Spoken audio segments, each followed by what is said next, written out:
Ivo. Wait, you went to where? Tim Hortons. Oh, nice. What's that? You don't know what Tim Hortons is? Isn't that like the dude who made those horror movies? No. Oh, no, that's Tim Burton. Tim Burton. The same person. Tim Hortons is like a Canadian coffee Horton Hears the chain. Who? What? He was the inspiration for Horton Hears Who, right? No, he... well, it's just a coffee chain. Like Canadian. It's like... Canadians have chains to hold their coffee?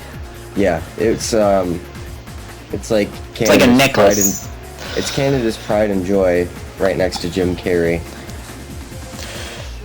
Anyway, hey everybody, what's going on? My name is Monotooi, coach of the Tampa Bay Luxrays, and today I'm going to be going over the Week 3 team for the PPL Division 2. If you guys don't know what the PPL is, please check out the description below. There will be a link to the PPL YouTube, Twitter, as well as my opponent's information.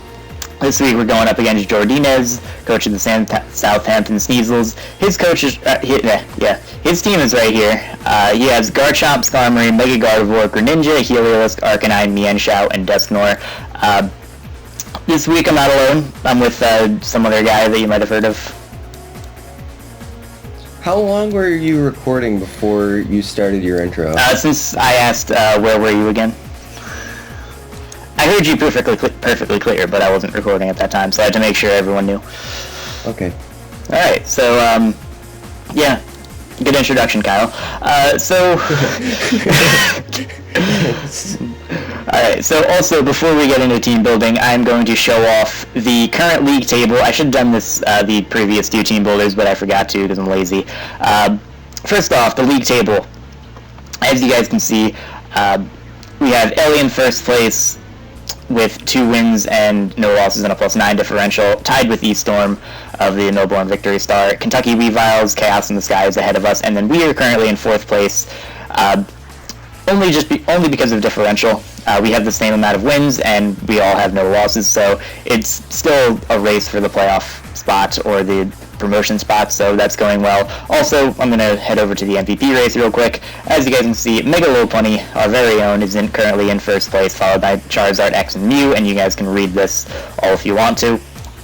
Now, that being said, so Kyle and I built this team. I primarily built it, but I had not a ton of, but a good amount of Kyle's input. Jordan's team originally was relatively scary. Like, instead of Greninja, he had for Alligator, Vileplume, and Cryogonal, but him dropping those 3 for Greninja actually made building for him a little bit easier. I did have an original team before that, but I guess I'll show it off. I had, there's that team. No, I'm not going to show it off, actually, because I have next week's team, actually. But anyway. Oops. Don't want to give Chi an advantage, but basically I had like an agility pass Mega Lopunny into Nidoqueen because it absolutely destroyed his team, but this week we're going with, once he made those transfers, I decided to go back to Toxic Spike's Nidoqueen, which I'll get into in a little bit. I'm spoiling a lot of things before we actually get into it, so we're just going to get into it. First Mon, Mega Lopunny, standard deck, Mega Lopunny, high jump kick, fake out, ice punch in return, enough speed to outspeed a timid Greninja, Jolly Nature, 100 Eevees, max attack. Aside from Skarmory, this thing has the potential to two-hit his entire team, or two-shot his entire team. It OHKOs the Heliolisk, it can two-shot the Arcanine after Stealth Rocks, it OHKOs the Mienshao, can 2-hit KO the Dusknoir, Ice Punch, can 1-hit KO or 2-hit KO the Garchomp depending on his spread, and can OHKO the Greninja. So this is a very big threat to his team. Of course, Skarmory is one of the best Lopunny counters out there, but again, this just does a lot of work to his team, and I have switch-ins to Skarmory that also threaten the rest of his team. Kyle, would you like to have anything? I mean, it's a standard Mega Lopunny, so, I mean, there's really nothing else I can add here. Just saying. Okay, thank you for your input. You're welcome. Alright, with that being said, that is Mega Lopunny. Next up is our Zapdos, which is going to be very interesting. This is basically by Zapdos with the nice little finishing touch put on by Kyle. So this is an agility Zapdos, offensive modest Zapdos with agility, Thunderbolt, Hidden Power, Ice, and Roost with a weakness policy. Why does it have a weakness policy, Kyle?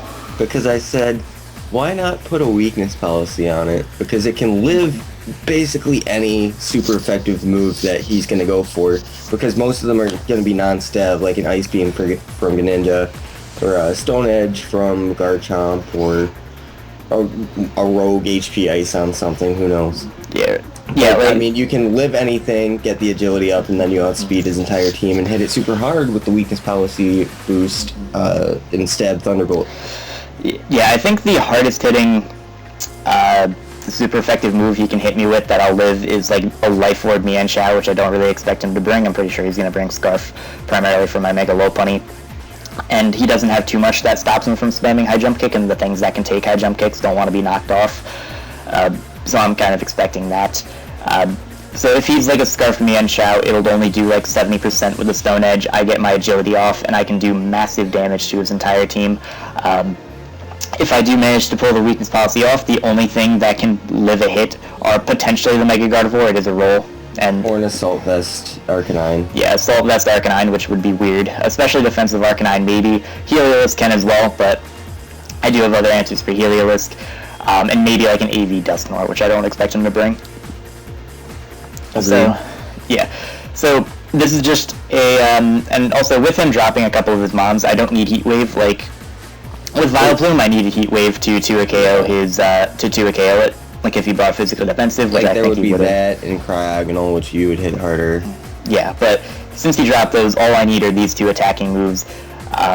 And then Roost and Agility. Roost just for longevity. I can maybe bluff that I'm a bulky set, maybe with like a defensive berry to take, like a Shardy Berry or something to take a Stone Edge from something. But I am modest offensive. I will be able to deal a lot of damage with this team. And because this thing has no switch-in, and because this is a super safe switch-in to Skarmory, that's another thing that's going to help my Lopunny out. Because every time he goes Skarmory, I just have a free switch out in his Zapdos, and unless he pulls a good double, he's in trouble. Yep. Yes, indeed. Okay, so that is Zapdos. Moving on, we have our Nidoqueen. This is a pretty interesting one. I feel like he may see this one coming, but it is still very nice to have. There's not too much you can do to stop it. Payapa Berry Nidoqueen, that is so I can take any Psychic hit from the Mega Gardevoir and pretty much OHKO it with Poison Jab. If he's running some HP investment, it's a roll, but aside from that, it's a guaranteed OHKO, even though I am modest with 4-attack EVs. It just does more than Sludge Wave, so that's why I have that. And I don't want to be a minus defense nature because I am going to want to switch this thing on some hits. Like if he brings in Heliolisk, I may want to switch it in on that, even though I am risking Surf. Earth Power, Flamethrower, and Poison Jab, like I said, hit pretty much his entire team aside from the Garchomp. I was going to go with Ice Beam, but I don't outspeed the Garchomp. It can OHKO me with an Earthquake, and unless I catch it on a good switch, unless I like make a good prediction, I'm not going to be able to hit it with an Ice Beam, and even then, like Earth Power will be an easy 2-KO. And also, then on top of that, he wouldn't switch in a Garchomp on a Nidoqueen. Yeah, he wouldn't unless he like predicts a Flamethrower or predicts a Poison type move, but and then Toxic Spikes. Since he got rid of Vileplume, Toxic Spikes hurt his entire team aside from Skarmory, which again I do have free switch-ins to. He also got rid of his Cryogonal, meaning that his only form of hazard removal is the Skarmory, so if he has to waste a turn going for Defog to get rid of my Toxic Spikes that hurt his team a lot, and I get a free switch into Zapdos, then that is going to be a huge deal for me, because again, Zapdos does a lot of work to his team, even without the agility up. If I do get the opportunity to agility, then it's going to be very beneficial for me. But again, Toxic Spikes, in addition to Stealth Rocks that we'll get into with Ferrothorn later, just wear down his team very nicely. Also, on the original team, you wanted to bring T-Spikes, but since he did have the Vileplume, you went with just a 4-attack set?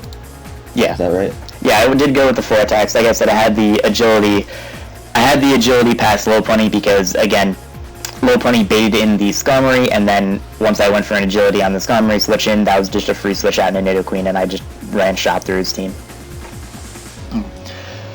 So that is Nidoqueen. Also, not gonna bother putting any speed EVs into it. I could like speed creep maybe like an uninvested Arcanine, but it really isn't worth it. Like if he brings an offensive Arcanine, which could be actually very dangerous to my team, I'm gonna want that extra bulk. This is a relatively reliable switch into Heliolisk as long as I predict around it properly. HP Ice cannot 2-kill me, he'd have to go for Surf, in which I have a free switch and a Ferrothorn to set up hazards. So this is a very good thing to have against his team. He doesn't have a lot of switch-ins to it, so the things he switches into, and the few switch-ins that he may have, like maybe like a Dusknoir, I just set up Toxic Spikes against. So this is a very threatening Pokemon for his team. Indeed. Indeed. And in combination with Toxic Spikes, I did want Stealth Rocks for this match. They pressure the Skarmory a little bit, they break it sturdy, they ensure a few KOs with the Mega Gardevoir. The Arcanine is weak to it, obviously, and Arcanine is a very big threat. I did want those Stealth Rocks, so we're bringing our Ferrothorn. We have Gyro, Leech Seed, Stealth Rock, and Protect. Protect is for a couple things.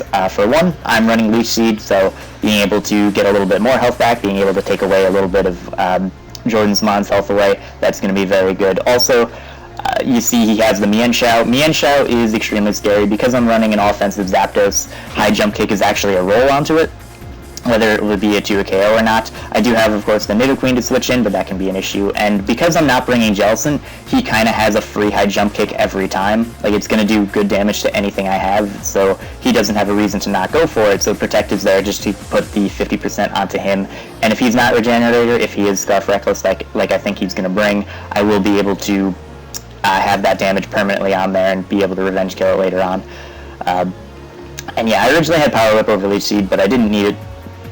So I said, just put Leech Seed on it because you can basically just stall out turns. You're going to have so much residual damage against his entire team that having Leech Seed is just going to continue to wear him down and make it easier for something to clean up late game. Yep, it would. Like, suppose Skarmory comes in, I can hit that thing with a Leech Seed, wear it down, make sure even if he roosts, he's not going to get back to Sturdy. I was considering Spikes, but and they would have been nice against his team because everything's grounded aside from these Skarmory, but just wasn't worth it. I feel like Leech Seed's a little bit better. Also, fully specially defensive, this is my hard switch into the Mega Gardevoir. Yes, the Mega Gardevoir. Thank you, Kyle. If he's running Focus Blast, it'll be a 2-KO, and he's probably going to be running Focus Blast, but I take any hit regardless, and even like a timid Focus Blast does about 60% maximum to this thing, so I can potentially protect, and he's relying on a 70% accurate move anyway, so that's good for me. Not too much else to go over for this. Alright, now we have probably my favorite thing that I've ever made in a league ever. Flareon Adromeda. Freaking Flareon. So, you're looking at this, and you're thinking, you are retarded. Okay, well, anyway, so that's what I would think. But that's what you did think. It's not because you're bringing Flareon. It's just because you're you. Okay, well. So this Flareon, physically defensive Assault Vest, mixed attacking Flareon. Lava Plume, because it hits Skarmory on the special side, I don't have to play around with him being like a Rocky Helmet, physically defensive Skarmory. Also just spread burns on his potential Garchomp switch in. He may even want to switch Greninja in on this thing because it can take any fire move. Not that I think he'd want to. He may want to switch in Gardevoir. Anything that switches in would like to be burned. Of course, Arcanine is a relatively safe switch in, but if I have Rock Sub, that thing is going to be pressured regardless. Also, you wouldn't want Flare Blitz for stab on this either because you don't want to really take too much damage. Yeah, I have no recovery. I'm weak to rocks. I don't want to be taking any other damage that I could potentially. So that's why I'm running Lava Plume Special. Hidden Power Ice, that is for the Garchomp. It will be able to 2-KO even if he's running Yachi Berry. Unless he's like Max Def Yachi Berry, it will 2-KO. Arcanine Special Attack is definitely usable with base 95. And then into the physical move pool, we have Superpower. Even uninvested, it will be able to easily OHKO the Greninja as well as the Heliolisk, and it deals about 60 to 70% to Mienshao. And then we have Iron Tail. That is just to OHKO the Gardevoir. I can take any hit from Gardevoir and clean knock it out with an Iron Tail as long as I hit it. I can take a Life Orb Hydro Pump from Greninja and knock it out with the Superpower, so that's really cool as well. Even if he's physical with like a Life Orb Waterfall, I will be able to take it because of my defense investment. Yeah, so originally it was going to be just a Spit F Flareon, but I was like, well, your final move slot on there was Toxic over Iron Tail. which is very counterproductive since you're bringing T-spikes. So it just made sense to be like, well, you can have the same amount of SPDF if you just slap an Assault Vest down there, and then you can throw more bulk into defense. I mean, maybe I just wanted to toxic his flying type being Skarmory. That's true. Yeah, obviously. I completely understand. But anyway, yeah, it was very especially defensive. Would have been able to take the same exact thing from... Yeah, pretty much the same amount from Greninja. And the leftovers recovery might have been nice. I was also considering like a Shukaberry to take an Earthquake from Garchomp, which I still wouldn't if he was Life Orb. So that didn't work out anyway. So yeah, Assault Vest Physical Defensive is the best set for me anyway. Also, if he's running like if he has Brave Bird on his Skarmory, I'll be able to take 2 of those. Don't mind me, I'm just cleaning up. Okay. Yeah. Yeah, alright, and... Like Flareon. Thank you. Yeah, I'm sure it'll... Yeah, alright. So, next up we have Kyle's creation. Pretty much. Choice Specs Whimsicott, which, I mean, you put the memento on here, so it's yours. Yeah, that's true, I contributed. I wasn't originally going to bring this because he had the Vileplume, and like the move coverage would have been awkward. Like if he had any special defense investment into it, Hidden Power Fire wouldn't have 2 KO'd. If I switcherooed it, then I have Black Sludge, and that's just annoying. I would have pretty much been forced to run Psychic, but he dropped that. Dropped Cryogonal, which was also a switch into this thing. And we were going to bring it anyway. Yeah, I was thinking about bringing it anyway, but it was going to be kind of annoying. But Kyle saw it, and I was like, you know, yeah, this is a good idea. It does better than pretty much anything else on my team. Aside from potentially like an offensive Reuniclus, but... And we could see last week that Gardevoir completely ran through the team. Oh yeah, absolutely. Like even though obviously Whimsicott is not quite as strong as a Life Orb Sheer Force, Gardevoir, it still does a lot of work to his team. Like it does like 40 to 50% to Skarmory, which is a potential to a KO after Rocks, probably not, but it's potential. It OHKOs the Garchomp, 2 KOs the Mega Gardevoir, Greninja gets 2 KO'd. Garchomp dies. Yeah, I just said that, Kyle, thank you. Sorry. It outspeeds and kills the Mienshao in 1 hit, as long as it's not Scarfed. And it deals massive damage to Heliolisk as well. Arcanine is going to be a little bit of an issue for it, but again, with Rocks up, it's going to be pressured. If I hit it with 1 Specs Moonblast, he'll be forced to recover, giving me a free switch into things like my Nidoqueen, things like my Zapdos that can threaten the rest of his team, so... It's also the reason why we have Switcheroo on it, so... Yes, that's also a thing there. I doubt his Arcanine is going to be special, so I don't fear giving it a choice specs. So being able to switcheroo maybe the Skarmory or the Arcanine is going to be very nice. Aside from that, this thing puts in absolute work. As soon as Arcanine is gone, I can pretty much just spam Moonblast. Like I said, even a physical defensive Skarmory is not going to appreciate it, and if I catch it on a switch with an HP Fire, it's going to be 2 KO'd. So this is a very big offensive threat to his team. It absolutely has to be a defensive Skarmory as well, because you're bringing Mega Lopunny, otherwise he has nothing for it. Yeah, like if he's fully SPDF Skarmory, I 2 KO with High Jump Kick. So that is going to be the team. I'm a little bit nervous because he has a lot of Pokemon that... Well, he has a few Pokemon like the Arcanine, like the Garchomp. I'm not 100% whether or not they're going to be offensive or defensive. I don't think he's going to bring Scarf Chomp, but it's a possibility just to outspeed things like my Lopunny, outspeed things like if he predicts me to bring like a Scarf Nidoqueen, even though that'd be kind of weird. The Mienshao, if he predicts right, will probably 2 KO something on my team. Even though Flareon actually, with the physical defense investment, can live a High Jump Kick as well as a Snow Edge, so that's pretty cool. Shout out to Flareon.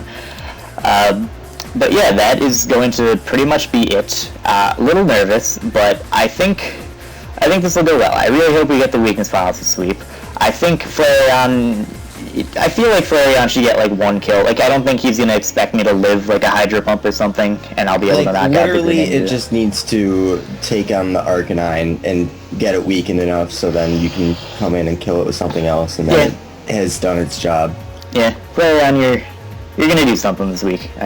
I believe in you. So, that's going to be it. Kyle, do you have anything else to say? This recording was brought to you by Tim Horton, Here's a Who. And, yeah, thanks for watching. All right, yeah. Thank you, everyone, for watching. I hope you look forward to the match. It'll be uploaded tomorrow. Like I said, check out Jordan's channel. It'll be in the description below. Check out the PPL channel as well as the Twitter. And have a nice day, everyone. Thank you.